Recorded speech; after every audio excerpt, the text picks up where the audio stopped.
ఈ కాలంలోకి ఏర్పాటు చేయబడిన దేవుని వాక్యము ఎస్తేర్ గ్రంథము 6వ అధ్యాయము ఎస్తేర్ గ్రంథం 6వ అధ్యాయము 13వ వచనం మనం చదువుదాం. 13వ వచనం. హామాను తనకు సంభవించిన దంతయు తన భార్య అయిన జెరుషాకును తన స్నేహితులందరికీ తెలుపగా, అతని యొద్ద ఉన్న జ్ఞానులను అతని భార్య అయిన జెరుషాను ఎవని చేత నీకు అధికార నష్టము కలుగుచున్నదో ఆ మొర్దెకై యూదుల వంశపు వాడైన ఎడల అతని మీద నీకు జయము కలుగదు, అతని చేత అవశ్యముగా చెడిపోదు అని అతనితో అనిరి. దేవుని నామానికి మహిమ కలుగునుగాక. చూడండి, ఇక్కడ హామాను అనేటువంటి వ్యక్తి మరి తన జీవితంలో జరిగినటువంటి బాధాకరమైన పరిస్థితులు, సంభవించినదంతా, కలిగిన అవమానం అన్నిటిని కూడా ఇంటికి వెళ్ళి చెప్తున్నాడంట. ఇంటికి వెళ్ళి చెప్తుంటే మరి తన భార్య, జ్ఞానులైనటువంటి స్నేహితులు వీళ్ళంతా ఏం చెప్తున్నారంటే, నువ్వు ఎవరిని ఎదుర్కొంటున్నావో ఆ వ్యక్తి కనుక యూద వంశములో జన్మించిన వాడైతే అతని మీద నువ్వు జయం పొందుకోలేవు, అతనిని ఓడించుట నీ వలన కాదు. హల్లెలూయా. దేవుని నామానికి మహిమ కలుగును గాక. యూద వంశములో జన్మించిన మొర్దెకైని ఓడించుట హామాను వల్ల కాలేదు. మరి హామాను ఎవరు, ఈ మొర్దెకై ఎవరు అని మనం గమనిస్తే, మొదటగా మనం మొర్దెకైని చూద్దాం. ఎస్తేర్ గ్రంథము 2వ అధ్యాయము 5వ వచనంలో మరి మొర్దెకై గురించి ఇక్కడ రాయబడి ఉంటుంది. మొర్దెకై అంట షూషాను కోటలో బెన్యామీనుడగు కీషునకు పుట్టిన షిమీ కుమారుడగు యాయీరు వంశస్థుడైన మొర్దెకై అని ఒక యూదుడు ఉండెను. ఇతను బెన్యామీను వంశంలో పుట్టినటువంటి మరి ఒక యూదుడు. కాబట్టి ఇతను దైవ భయము కలిగి దేవునికి మట్టుకే లోబడి జీవించు పరిశుద్ధుడిగా కనిపిస్తున్నాడు అతని క్రియలను బట్టి చూస్తే. మరి ఆ 2వ అధ్యాయము 22-23 వచనాలు మనం చదివితే, ఈయన ఆ రాజు అహష్వేరోషు రాజు యొక్క ద్వారపాలకుడిగా పనిచేస్తూ ఉండగా రాజుకు విరోధముగా కొంతమంది నపుంసకులు ఆయనను చంపాలని ఆలోచిస్తున్నప్పుడు ఈ విషయాన్ని వెంటనే రాజు యొద్దకు చేరవేయడం ద్వారా రాజు మరణం నుంచి తప్పించబడుతున్నాడు. ఆ విధంగా ఇతరులకు మేలు చేసే వ్యక్తిగా మొర్దెకై ఉన్నాడు. అలాగే తన పినతండ్రి కుమార్తె అయినటువంటి ఈ ఎస్తేరు తల్లిదండ్రులు లేకపోతే ఆమెను తీసుకొని పెంచుకుంటూ ఆయన మేలు చేయు వ్యక్తిగా కనబడుతున్నాడు. అంతేకాకుండా ఈ హామాను మనం గమనిస్తే, ఈ హామాను మరి 3వ అధ్యాయం 11వ వచనంలో చదివితే హామాను యూదులకు శత్రువు అంట. ఈ హామాను అనే వ్యక్తి ఎవరంటే దేవుని బిడ్డలకు శత్రువై ఉన్నాడు. ఈ దేవుని బిడ్డలకు శత్రువైనటువంటి హామానును మరి అతనికి ఉన్నటువంటి జ్ఞానమును చూసి రాజు అధిపతులందరికీ ఉన్నతముగా అతన్ని నిలబెట్టినప్పుడు రాజు చెప్పాడంట, ప్రతి ఒక్కరూ ఈ హామానుకి నమస్కరించాలి, ప్రతి ఒక్కరు ఈ హామానుకి మొక్కాలి అన్నప్పుడు ఒక్క మొర్దెకై తప్ప అందరూ నమస్కారం చేస్తున్నారంట. మరి మొర్దెకైని చాలా మంది ప్రశ్నిస్తున్నారు, ఎందుకు మొర్దెకై నువ్వు మట్టుకు రాజు ఆజ్ఞలు నువ్వు పాటించడం లేదు, మేమందరం మొక్కుతూ ఉండగా నువ్వు ఎందుకు మొక్కడం లేదు అంటే, ఆయన మరి ఎస్తేర్ గ్రంథం 3వ అధ్యాయం 4వ వచనంలో ఆయన చెప్తాడు. మరి కింద మనం చదివినట్లయితే ఆ 4వ వచనంలో, అతడు నేను యూదులను గనుక ఆ పని చేయజాలనని వారితో చెప్పి ఉండెను. హల్లెలూయా. నేను యూదుని గనుక దేవునికి తప్ప నేను ఎవరికి మొక్కను, నా దేవుని మట్టుకే నేను గణపరిచేవాడిని, నా దేవుని మట్టుకే లోబడే వ్యక్తిని, కానీ ఏ యొక్క శత్రువుకు నేను నమస్కరించను, కావాలంటే నా ప్రాణం పోయినా పర్వాలేదు, నేను దేవునికి మటుకే నమస్కరిస్తాను. హల్లెలూయా. ఇటువంటి మంచి వ్యక్తి, దేవుని యందు నీతిమంతుడుగా, దేవుని దృష్టిలో నీతిమంతునిగా ఉన్నటువంటి ఈ యొక్క మొర్దెకైని మరి తనకు మొక్కడం లేదు అనే ఒకే ఒక కారణం చేత ఈ హామాన్ ఏం చేస్తున్నాడంట, ఒక్క మొర్దెకై ప్రాణం మట్టికే తీయడం కాదు, అతని యొక్క జనులు ఎవరని తెలుసుకొని యూద జనులందరినీ సంహరించాలని ఆలోచించాడు అని మరి ఎస్తేర్ గ్రంథం 5-6 వచనాలు చెప్తుంది. మరి మొత్తం ఈ యూద వంశం అంతటిని సంహరించాలంటే రాజు దగ్గరికి వెళ్ళి వీరి గురించి చెడుగా చెప్పాలి. ఈ దేవుని బిడ్డల గురించి చెడుగా చెప్పినప్పుడు నాకు ఖచ్చితంగా రాజు పర్మిషన్ ఇస్తాడు. ఆ పర్మిషన్ తీసుకొని నేను ఈ యూదులందరినీ సంహరిస్తాను అని రాజు దగ్గరికి వెళ్ళి ఆయన చెప్తున్నాడు, ఇక్కడ ఒక జాతి ఉంది, వారు దేవునికి తప్ప దేనికి వాళ్ళు లోబడరు, రాజాజ్ఞకు వాళ్ళు లోబడకుండా రాజాజ్ఞకు విరోధముగా వాళ్ళు జీవిస్తున్నారు, ఆ జాతి భూమి మీద ఉన్నా ఒకటే లేకపోయినా ఒకటే అన్నప్పుడు, సరే వాళ్ళందరినీ సంహరించాయని చెప్పి జ్ఞానం లేని ఈ అహష్వేరోషు రాజు పర్మిషన్ ఇస్తున్నాడు. మరి ఆ యొక్క ఆజ్ఞ తీసుకొని అతడు ఎప్పుడు వీరిని చంపివేయాలనేటువంటి ఆలోచనతో ఈ యొక్క హామాను యూదుల శత్రువుగా తయారయ్యాడంట. మరి దేవుని బిడ్డలైన మనకు కూడా హామాను లాంటి శత్రువులు ఎంతో మంది మనకు కనిపిస్తుంటారు. హామాను లాంటి వ్యక్తులు మనం వారికి మేలు చేస్తున్నా మనకు వెనుకగా కీడు చేసేవారిగా, మనము నిజమైన దేవుని మట్టుకే అనుసరిస్తూ ఉండగా మనకు విరోధముగా తయారయ్యే శత్రువులు తయారవుతుంటారు. కొన్నిసార్లు మరి వారు పెట్టే భయం పుట్టించే ఆజ్ఞలు కావచ్చు, భయం పుట్టించే పరిస్థితులు కావచ్చు, చాలా మంది ఏమవుతారు, లోబడిపోయి వారికి నమస్కరించే వారిగా మారుతారు, వారికి లోబడే వారిగా మారుతారు. కానీ దేవుని బిడ్డలైన మనము ప్రభువుకి మట్టుకే లోబడాలి, ప్రభువుకి మట్టుకే కృతజ్ఞత చెల్లించాలి, ప్రభువుని మట్టుకే ఆరాధించి వాక్యానుసారంగా మనం జీవించాలి. హల్లెలూయా. అట్లా జీవించినటువంటి మొర్దెకై జీవితంలో జరిగిన గొప్ప కార్యమే దేవుడు మనందరి జీవితంలో చేయడానికి శక్తివంతుడు. మరి అక్కడ మొర్దెకై ప్రభువుకు మట్టుకే లోబడ్డాడట. ఈ మొర్దెకైని ఏ విధంగా ఉరివేసి చంపాలని ఉరికొయ్య సిద్ధపరిచి రెడీగా పెట్టున్నాడు ఈ హామాన్. కానీ ఒక సమయం వచ్చింది, దేవుడు ఏం చేసినాడు, 6వ అధ్యాయంలో ఆ దేశపు రాజుకి నిద్ర పట్టకుండా చేశాడట. అతను నిద్ర పడడం లేదు. అప్పుడు ఆయన ఏం చేశాడు, మరి ఆ రాజు యొక్క గ్రంథం తెప్పించాడంట. ఆ రాజ్యపు సమాచార గ్రంథం తెప్పించి ఆ న్యూస్ అంతా చదువుతున్నాడు, ఆ రాజ్యంలో ఏమేమి జరిగింది. అప్పుడు మొర్దెకై చేసిన మేలు మరణం నుంచి నన్ను తప్పించిందనే విషయము రాజు వింటున్నాడు. అదే సమయంలో హామాను వచ్చాడంట. మరి రాజు ఏం చేస్తున్నాడు, హామాను లోపల పిలిచి, మరి 6వ అధ్యాయంలో మనం చదువుకుంటూ వెళ్తే హామాను లోపల పిలిచి అడుగుతున్నాడు, హామాను, ఒక వ్యక్తి రాజు గణపరచాలంటే, రాజు ఆ వ్యక్తిని గణపరచాలంటే ఏం చేయాలి అంటే, ఇతను చెప్తున్నాడు, రాజా అతనికి మీ యొక్క రాజ వస్త్రాలు ధరింపజేయాలి, మీ కిరీటాన్ని వాళ్ళు చేత పట్టుకోవాలి, పట్టుకొని అతన్ని ఒక గుర్రం మీద కూర్చోబెట్టి ఆ గనులైనటువంటి అధికారులు ఆయన ముందు నడుస్తూ ఆయనను ఈ విధంగా ఘనపరుస్తూ రాజవీధుల్లో తీసుకువెళ్ళాలి, ఆ విధంగా ఘనపరచాలని చెప్పి అతనేమనుకుంటున్నాడు, నా గురించి రాజు నన్ను ఘనపరచాలని ఇంకా ఆలోచిస్తున్నాడు తన గురించి అనుకొని ఆ మాటలు చెప్తున్నప్పుడు రాజు ఒక మాట చెప్తున్నాడు.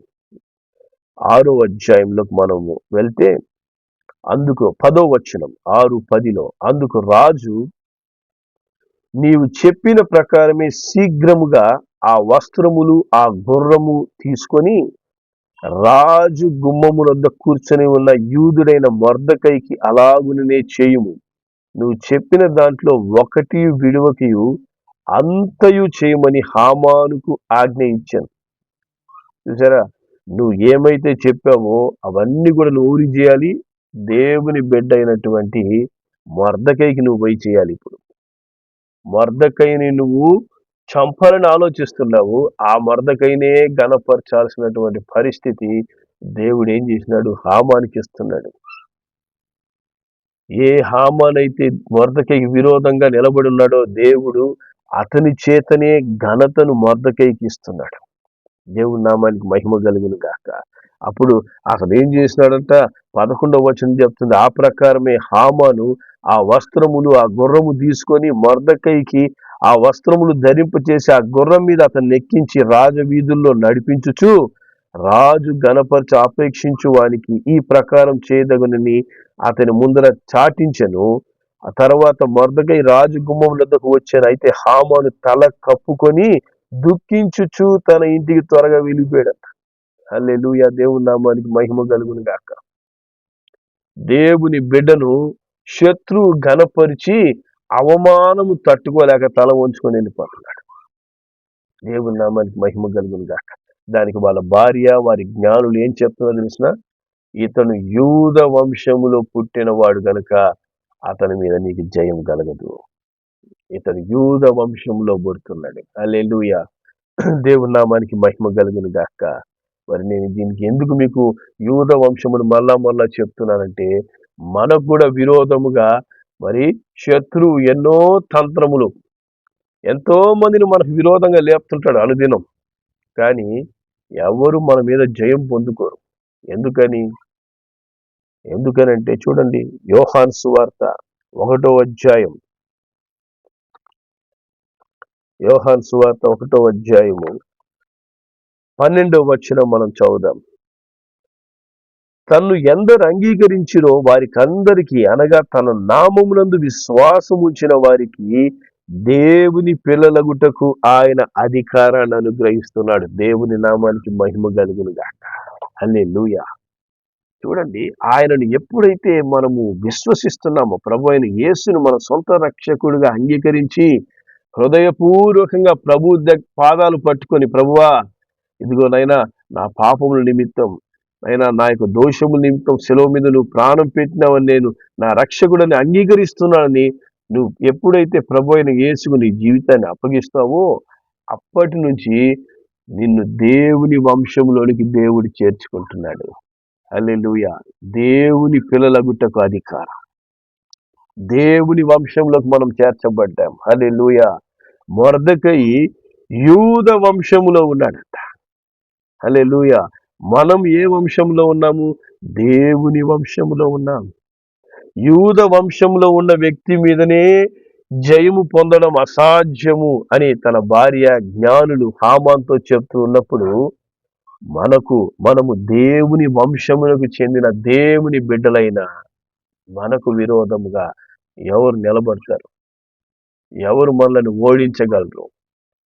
అందుకే దేవుని వాక్యం చెప్తుంది, నీకు విరోధంగా రూపించబడిన ఏ ఆయుధమైనా, ఏ పరిస్థితి అయినా, ఎటువంటి శత్రువైనా, నీకు కుటుంబానికి విరోధముగా నువ్వు ఉద్యోగం చేసే స్థలంలో, నువ్వు సంచరించే స్థలములలో ఎక్కడెక్కడ నీకు విరోధంగా శత్రువులను, హామాన్ లాంటి శత్రువులను మరి సాతానుడు పెడుతున్నాడో వారెవ్వరు కూడా మన మీద జయం పొందుకోలేరు. ఎందుకంటే మన వంశము దేవుని వంశం. హల్లెలూయా. నువ్వు భూమి మీద ఏ వంశములో పుట్టావు అనేది దేవుడిక చూడడు. ఎప్పుడైతే నువ్వు ప్రభు అయిన యేసుని హృదయపూర్వకంగా నీ సొంత రక్షకుడుగా అంగీకరించి ఆయనకు నీ జీవితాన్ని అప్పగిస్తావో అప్పుడే మన జీవితంలో జయ జీవితము స్టార్ట్ అవుతుంది. అనేక మంది జీవితాల్లో ఓటమి ఎందుకు కలుగుతుంది అంటే, వారు హృదయపూర్వకంగా ప్రభువుకి వారి జీవితాన్ని అప్పగించి ఉండరు. ఒక 20%, ఒక 30% యేసయ్య, 70% లోకం దగ్గర పెట్టుకొని ఉంటారు. ఆ విధంగా ప్రభు యొక్క రక్షణను సంపూర్తిగా పొందుకోనందువల్ల వారి జీవితాల్లో ఓటమి, వారి జీవితాల్లో సమస్యలు, దాన్ని దాటి రాలేనటువంటి పరిస్థితుల్లో ఉంటారు. కానీ దేవుని బిడ్డలకు సమస్యలు వస్తాయి ఖచ్చితంగా. ఎందుకంటే ఇసుక మీద కట్టిన ఇంటికి సమస్య వస్తుందంట, రాతి మీద కట్టిన ఇంటి మీద కూడా గాలి తుఫాన్లు వచ్చినాయి. హల్లెలూయా. కానీ ఏది ఏమి చేయజాలదు. ఎందుకని మనము దేవుని వంశం. హల్లెలూయా. మనము దేవుని వంశం. హామాను, మొర్దెకై మరి యూద వంశములో పుట్టినవాడు గనుక ఆయన మీద జయం పొందుకోలేకపోయాడంట. దేవుని నామానికి మహిమ కలుగును గాక. మనము దేవుని వంశములో తిరిగి జన్మించాం. క్రీస్తునందున్న వారు నూతన సృష్టి. తిరిగి జన్మించే అనుభవాన్ని, క్రీస్తులో మనం తిరిగి జన్మించే అనుభవాన్ని ప్రభు మనకు అనుగ్రహించారు. కొత్త జీవితాన్ని మనకు దేవుడు అనుగ్రహించాడు. నూతన సృష్టిగా మనను మార్చి ఉన్నాడు. ఎవరైతే అట్టి నూతన జన్మ అనుభవాన్ని అనుభవించి ప్రభు చిత్తానుసారంగా జీవిస్తూ ఉంటారో అట్టి నీతిమంతులు కలిగే ఆపదలు అనేకములు, కానీ వాటన్నిటి నుంచి దేవుడు తప్పించేస్తుంటాడు. ఎందుకని? వారు దేవుని వంశం. హల్లెలూయా. దేవుని వంశం. నువ్వు గనుక నిజముగా నీ జీవితాన్ని పూర్తిగా దేవునికి సమర్పించి అట్టి రక్షణలో దేవుని వాక్యానికి సంపూర్ణంగా లోబడి మరి ఆత్మానుసారంగా నువ్వు జీవిస్తూ ఉంటే నువ్వు గుండె మీద చేయి పెట్టుకొని ఇప్పుడు ధైర్యంగా చెప్తావు, నేను దేవుని వంశం అని. హల్లెలూయా. ఆ ధైర్యం ఇంకా నీకు రాలేదంటే నువ్వు సంపూర్ణంగా దేవునికి అప్పగించుకోలేదు. ప్రభువు నీ హృదయంలోకి రాలేదు. ప్రభు యొక్క రక్షణ హృదయపూర్వకం ఇంకా అనుభవించలేదు కాబట్టి నేను దేవుని వంశం చెప్పలేకపోతున్నావు. ఇప్పుడు ఎవరైనా నిన్ను మీ తండ్రికి పుట్టిన బిడ్డవి కాదు అని అంటే మనం ఒప్పుకుంటామా? కట్టలు తెగే కోపం వస్తుంది, నరాలు తెగిపోయేంత కోపం వస్తుంది. మీ నాన్న ఆయన కాదు అని చెప్పేసానంటే, ఎవడురా నువ్వు మా నాన్న కాదని చెప్పేసి అంటావని ఎగిరి మీద పడతావు. ఎందుకని? నువ్వు ఆ వంశం అని నువ్వు గుర్తించావు కాబట్టి. నువ్వు దేవుని వంశం అని నువ్వు ఎప్పుడైతే గుర్తిస్తావో, నేను దేవుని వంశములో పుట్టి దేవుని వంశములో తిరిగి జన్మించి దేవుని బిడ్డగా నివసిస్తున్నటువంటి వ్యక్తిని, దేవుని కంచె కాపుదల నాకు ఉండగా ఎవడు నా మీద జయము పొందుకోలేడు. నేను బ్రతికినంత కాలం నాకు విజయమే. యేసు ప్రభు మొట్టమొదటి దేవుని కుమారుడిగా భూమి మీద జీవించినప్పుడు ఆయన్ని ఎవరు ఓడించలేకపోయారు. మరణము కూడా యేసయ్యను ఓడించలేకపోయిందంట. కారణము ఆయన నేను దేవుని బిడ్డను అని తెలుసుకున్నాడు. హల్లెలూయా. నీవు ఆ విషయాన్ని తెలుసుకున్నావా? నువ్వు దేవుని బిడ్డలా జీవిస్తున్నావా? దేవుని బిడ్డకు కలిగిన లక్షణాలు నీలో ఉన్నాయా? అట్టి ప్రార్థనా జీవితం, అట్టి పరిశుద్ధ జీవితం, ప్రభువుతో పెనవేసుకోపోయినటువంటి అనుభవాలు, ఆత్మ సంబంధమైన అనుభవాల్లో నువ్వు ఎదుగుతున్నావా? లేదా నేను పుట్టింది మా నాన్నకు కదా, నా తోడ పుట్టిన వాళ్ళు ఇక్కడే ఉన్నారు కదా, నా వంశం అది అంటూ ఆ వంశంలో జీవిస్తూ ఉంటే ఆ వంశాన్ని నేను మర్చిపోవని చెప్పడం లేదు. కానీ ఆ వంశము నుంచి దేవుడు ఏం చేశాడు? క్రీస్తులో కొత్త జన్మనిచ్చాడు. నువ్వు దేవుని వంశము. నీకు 2 వంశాలు ఉన్నాయి. భూమి మీద జీవించడానికి లోక సంబంధమైన ఒక కుటుంబాన్ని దేవుడిస్తే, నిత్యం జీవించడానికి దేవుని వంశంలోనికి దేవుడు నిన్ను చేర్చుకున్నాడు. హల్లెలూయా. అది నువ్వు ఎప్పుడైతే గ్రహించి నువ్వు సంపూర్ణమైన రక్షణ అనుభవం ద్వారానే అట్టి వంశంలోకి నువ్వు ప్రవేశించగలవు. ఆ వంశంలో నువ్వు ప్రవేశించాలంటే మనము జస్ట్ క్రైస్తవులను చెప్పుకున్నంత మాత్రాన ఆ వంశంలోకి రాలేము. లేదు, మనము క్రైస్తవులకు లాగా నటిస్తూ జీవిస్తుంటే ఆ వంశంలోకి రాలేవు. హృదయపూర్వకమైన రక్షణ అనుభవం మట్టుకే నిన్ను దేవుని వంశంలోనికి తీసుకువెళ్తుంది. అప్పుడు హామాను మీద, మొర్దెకై మీద హామాను ఏ విధంగా జయించలేకపోయినాడో అదే విధంగా ఎంతమంది హామానులు మనకు విరోధంగా లేస్తున్న దేవుని బిడ్డ అయినటువంటి మన మీద జయం పొందుకోలేరు. వాడు ఓడిపోవడానికి లేస్తుంటారు, మనం జయం పొందుకోవడానికే మనం జీవిస్తూ ఉంటాం. చూడండి, మొదటి యోహాను 5వ అధ్యాయం. మొదటి యోహాను 5వ అధ్యాయము 4వ వచనము 5వ వచనం మనం చదువుదాం. దేవుని మూలముగా పుట్టిన వారందరూ లోకమును జయించుదురు. లోకమును జయించిన విజయం మన విశ్వాసమే.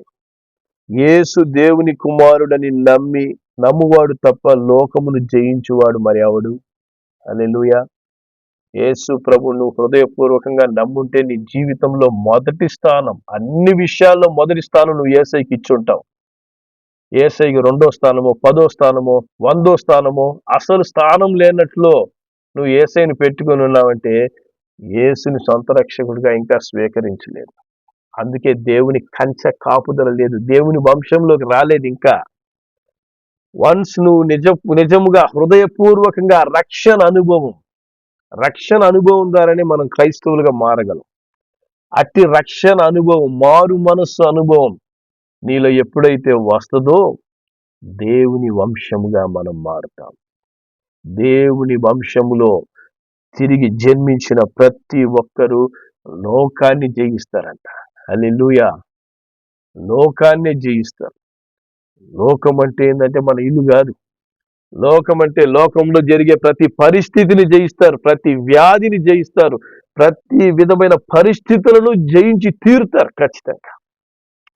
లోకంలో ఎన్ని సమస్యలు ఉన్నాయో అన్ని సమస్యలు జయించేస్తారు.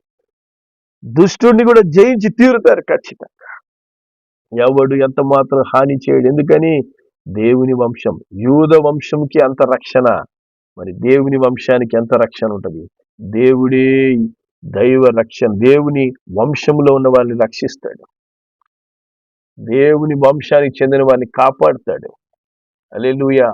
అటు కాపుదల ఈ దినమున నీకు, నీ కుటుంబానికి ఉందా? ఆ కాపుదలలో నువ్వు ఉంటున్నావా? దేవుని వంశానికి చెందిన వ్యక్తిలాగా నువ్వు జీవిస్తున్నావా? దేవుని వంశానికి చెందిన వ్యక్తుల యొక్క ప్రవర్తన, వారి క్రియలు దేవుని పోలి ఉంటాయి. ఆ క్రియలు మనలో కనపడడం లేదంటే దేవుని కాపుదల ఖచ్చితంగా మనం పొందుకోలేం. మొర్దెకై దేవుని బిడ్డగా దేనికి నమస్కరించడం లేదు. ఒక్క ప్రభువుకి మట్టుకే నేను నమస్కరిస్తాను. ఆయనను మట్టుకే ఆయన ఆరాధిస్తాను. నేను నీతి కలిగే నేను జీవిస్తాను. నేను వాక్యానుసారమైన జీవితంలోనే నేను ఉంటాను అంటూ మొర్దెకై పరిశుద్ధంగానే జీవించాడు. అటు జీవితం మనకుందా? అందుకే అతని క్రియలను చూసి ఏం చెప్తున్నంటే ఇతడు యోధ వంశం. మనల్ని మన క్రియలను చూసి ఏం చెప్తున్నారు? దేవుని వంశం అని చెప్తున్నారా? దేవుని వంశంలోనికి రానంత కాలం దేవుని యొక్క కాపుదల మనకు ఉండదు. దేవుని యొక్క ఆశీర్వాదాలు పరిపూర్ణంగా మనం అనుభవించలేము. లోక పరిస్థితులను మనం జయించలేము. ఎందుకంటే ఈ లోకంలో ప్రతిదినం కొత్త సమస్యలు, కొత్త పరిస్థితులు ఎదుర్కొంటుంటాం. వాటిని జయించాలంటే నా వంశం ఏందని మనం తెలుసుకోవాలి. నేను దేవుని వంశం అని ఎప్పుడైతే నువ్వు హృదయపూర్వక మీద, గుండె మీద చేయి పెట్టి నేను దేవుని వంశం అని నువ్వు ఎప్పుడైతే గ్రహిస్తావో ఆ దినమే లోకం నీ ముందు ఓడిపోతుంది. సాతానుడు పాదాల కింద వేసి చితగ్గొడతాడు. హల్లెలూయా. అట్టి జయ జీవితం జీవించేవాడే దేవుని బిడ్డ. ప్రతిరోజు ఓడిపోతూ, ప్రతిరోజు ఏడ్చుకుంటూ, ప్రతిరోజు సమస్యలతో నాకు కొత్త సమస్యలు వస్తున్నాయని చెప్పుకునేవాడు దేవుని వంశం ఎట్టవుతాడు? సమస్యలు దాటి వెళుతూ నవ్వుతూ ఆ ప్రభువులో ఆనందించేవాడే దేవుని వంశం. హల్లెలూయా. ఏ వంశంలో నువ్వు ఉన్నావు ఈరోజు? దేవుని వంశంలో ఉన్నావా? లేకపోతే ఇంకా నా పాత జీవితానికి సంబంధించిన వ్యక్తిని అనుకుంటున్నావా? మన జీవితాన్ని మార్చడానికి ప్రభు అయిన యేసు రక్షకుడుగా వచ్చాడు. మన జీవితాన్ని ఈ రోజు ఆయనకు అప్పగించి మారు మనస్సు ద్వారా రక్షణ పొందుకుందాం. దేవుని వంశంలోనికి చేర్చబడదాం. ప్రార్థన చేద్దాం. ప్రేంగల మా తండ్రి పరిశుద్ధుడా, నీకు వందనాలు, స్తోత్రములు చెల్లిస్తున్నాం నాయనా. తండ్రి, యూద వంశములో పుట్టినటువంటి మొర్దెకైకే అంత కాపుదల. హామాను అతన్ని ఏమి చేయలేకపోతున్నాడు. మరి అదే ఉరి కొయ్యపోయి హామాను ఉరి తీయబడ్డాడు. నాయనా, మేమైతే యూద వంశం కాదు, దేవుని వంశం. హల్లెలూయా. అట్టి రక్షణ మారు మనసు అనుభవం కలిగి ఇంకా దేవుని వంశంలోనికి ప్రవేశించకుండా అయినా ఎవరైనా ఈ వాక్యాన్ని వింటున్నట్లయితే అటు వారికి నిజమైన మారు మనస్సు రక్షణ అనుభవం దయచేసి ప్రభువుని హృదయపూర్వకంగా వారి జీవితంలోనికి చేర్చుకొని దేవుని వంశము నేనై ఉన్నానని గ్రహించి నిన్ను స్తుతించే అనుభవం దయచేయండి. దేవుని వంశములో తిరిగి జన్మించిన వాడు ఈ లోకంలో అన్నిటిని జయిస్తాడని చెప్పినట్లు ప్రతి పరిస్థితి మీద జయం పొందుకుంటూ వారి ముఖములు ఎప్పుడు సంతోషమే, ఎప్పుడు ఆనందం. ఎందుకంటే దేవుని వంశం నేను, దేవుడు నాకు తోడు, ఆయన అన్ని చూసుకుంటాడు. ఆ సంతోషములో ఆనందములో ప్రభువు వెంట జీవించే జీవితంలో నీ బిడ్డలమైన మమ్మల్ని అందరినీ నడిపించమని ఆశీర్వదించమని యేసు నామములో ప్రార్థిస్తున్నాను తండ్రి, ఆమేన్.